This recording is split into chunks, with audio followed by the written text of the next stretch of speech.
Good morning my students. Di pertemuan kali ini kita akan membahas lebih dalam mengenai phrasal verbs. Ya, phrasal verbs seperti yang sudah Miss jelaskan minggu lalu adalah penggabungan dua kata yang berbeda yang membentuk suatu makna. Berikut adalah 5 contoh yang sudah Miss jelaskan. Oke, apa tambahannya di pertemuan kali ini? Ada pertambahan verb to. Ya. Verb 1 itu throw away, put on, blow out, try out, hand in. Ya, ini digunakan untuk kalimat present tense. Sementara verb 2 digunakan untuk kalimat past tense. Karena nanti kita akan menggunakan verb 2, maka Miss akan jelaskan verb 2-nya ya. Nah, throw away, verb 2-nya itu threw away. Threw away, oke? Artinya membuang. Yang kedua, put on. Put on, verb 2-nya itu sama saja dengan verb 1, put on juga, artinya memakai. Yang ketiga, blow out. Blow out, verb 2-nya itu adalah blew out. Oke? Meniup artinya. Yang keempat ada try out. Try out itu verb 2-nya tried out. Tried out. Oke? Mencoba. Yang contoh kelima ada hand in. Hand in. Hand in, verb 2-nya hand in. Hand in. Oke? Ada plus ed di sini atau ed di belakangnya. Artinya menyerahkan. Nah, anak-anak jangan lupa ya menambahkan verb 2-nya di catatan yang minggu lalu seperti ini. Oke? Oke, selanjutnya Miss akan menambahkan beberapa contoh dari phrasal verbs ya. Di contoh yang ke-6 ada turn on. Turn on, verb 2-nya turned on. Turned on, artinya menyalakan. Yang ke-7 ada turn off. Turn off, verb 2-nya yaitu turned off. Turned off, sama ya. Artinya mematikan. Nah, yang ke-8 ada turn down. Turn down, verb 2-nya turned down. Turn down, artinya mengecilkan. Yang ke-9 ada turn up. Verb 2-nya turn up adalah turned up. Turned up, artinya menaikkan atau menguatkan. Yang ke-10 ada use up. Use up, verb 2-nya used up. Used up, artinya menghabiskan. Yang ke-11 ada hang up. Hang up, verb 2-nya hung up. Hung up, artinya menggantungkan. Yang ke-12 ada fill out. Fill out, verb 2-nya filled out. Filled out, artinya mengisi. Jadi rata-rata atau biasanya yang berubah itu di verb 2 untuk phrasal verbs yaitu kata pertamanya ya, seperti turn tambah ed, turn tambah ed, use tambah d, hang menjadi hung, fill menjadi fill. Oke, sekarang Miss akan mereview pertemuan kita di minggu lalu mengenai positive statement dan negative statement. Phrasal verbs itu bisa digunakan dalam 3 bentuk kalimat. Ya, contohnya ini ada he blew out the candles. Blew out di sini diambil dari kata blow out. Blow out yaitu verb 2-nya. Kita memakai past sentence ya. Nah, he blew out the candles artinya dia meniup lilin.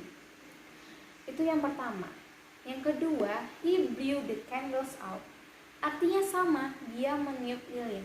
Bedanya apa? Di sini subjek di sini yang pertama subjek tambah phrasal verbs. Phrasal verbs ini nyatu, ya, blew out, nyatu. Ditambah objek, objeknya lilin atau the candles.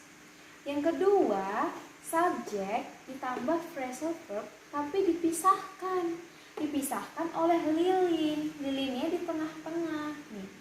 Blew the candles out. Lilinnya di tengah. Ya, artinya sama. Sama-sama dia meniup lilin. Yang ketiga juga sama. ya. Artinya sama, bedanya subjek ditambah blew, dipisahkan juga blew out-nya, dipisahkan juga phrasal verb-nya oleh objek. Cuman di sini bedanya apa? Bedanya the candles ini diganti sama kata ganti benda. Karena dia kata ganti benda jamak atau banyak ya, nih candles, maka kita pakai dan. Oke. Begitu juga dengan negatif. Negatif bedanya sama positif apa? Hanya bedanya didn't. Karena kita pakai past tense, maka kita menggunakan didn't. Nah, setelah kita menggunakan didn't, kita tidak menggunakan blew out lagi, namun ganti jadi verb one, jadi blow out. Karena sini sudah ada didn't, ya. Artinya sama-sama, dia tidak meniupilin, bedanya seperti yang positif peletakannya saja. Yang pertama, phrasal verb-nya atau blow out-nya itu nyatu, ya, blow out the candles. Yang kedua, bedanya blow out-nya itu dipisahkan oleh objek atau the candles ini. Sama ya? Nah, yang ketiga, he didn't blow them out. Blow out dipisahkan oleh kata ganti benda jamak, the candles, them. Artinya sama-sama, dia tidak meniupilin. Oke, kita selanjutnya masuk ke dalam conversations atau percakapan ya. Di sini ada question. Questionnya dia menanyakan, did you turn on the lights? Did you turn on the lights? Artinya apa? Apakah kamu menghidupkan lampu? Jadi jika kita ingin bertanya, apakah kamu menghidupkan lampu atau apakah kamu mengecilkan volume menggunakan phrasal verbs, bertanya dengan cara did, ya.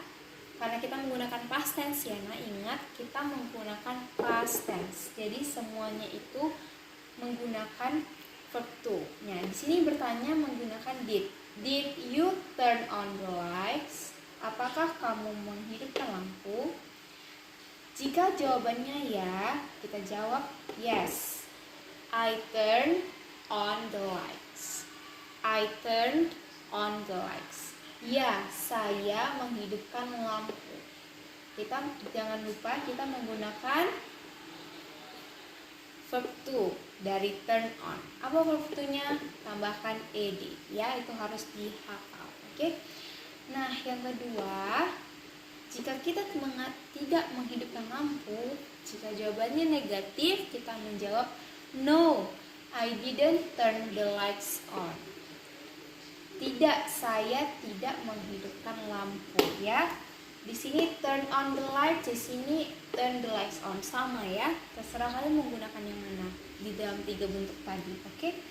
Nah, yang kedua, kita belum pelajari pertanyaan yang baru menggunakan kata could, ya. Could. Could adalah verb to dari can, ya. Di sini dia bertanya, could you turn the volume down? Could you turn the volume down? Oke. Ini artinya, bisakah kamu menurunkan volumenya? Bisakah kamu menurunkan volumenya? Nah, jika kita ingin bertanyakan kepada orang, bisakah kamu menurunkan volume? Bisakah kamu menghidupkan lampu? Bisakah kamu matikan lampu? Dengan kata tanya could. Ya, could you turn the volume down? Nah, jika kita menjawab ya atau positif, jawabannya yes, I could. Atau bisa juga dengan okay, ya. Artinya ya, saya bisa. Oke, begitu. Oke. Kalau misalnya kita tidak bisa, ya, jawabannya no, I couldn't. No, I couldn't. Artinya tidak, saya tidak bisa. Jadi anak-anak, yang perlu kalian ingat, kalian terserah memakai yang 3 bentuk tadi, ya kan? Cuman kalian harus ingat di sini memakai past tense, ya, memakai past tense. Oke? Itu jangan lupa dan harus dihafal. Begitu pula dengan bagaimana cara menanyakan bila kita ingin meminta orang melakukan sesuatu menggunakan phrasal verbs tadi ya. Sekian pembelajaran hari ini, terima kasih.